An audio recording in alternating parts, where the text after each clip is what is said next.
Қазіргі таңда күйеуінің әйелін ұруы әлі де өзектілігін жоғалтқан жоқ. Түрлі заң қабылданса да, келіншегіне қол көтеретіндер азаяр емес. Осыған қатысты қоғамның пікірін білмекпіз. Әйеліне күш көрсетіп жатқан сабаз жұрт қалай қабылдайды екен?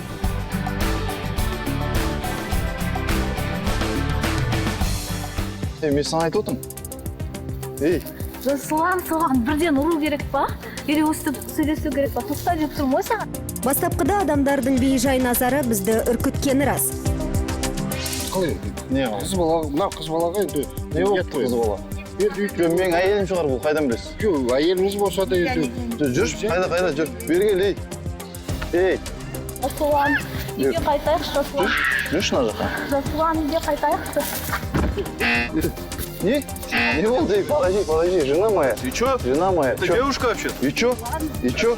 Со мной поговори, чё ты на девушке докопался? Ну, она моя жена. Какие-то проблемы? Бірақ жанымызда мейірімді жандар да аз емес.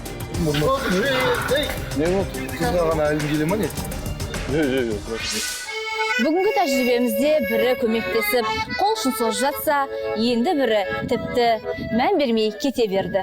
Өкініштісі сол, мән бермейтін жігіттерде. Қара көздерімізді өзіміз аяламасақ, өзгеге ренжудің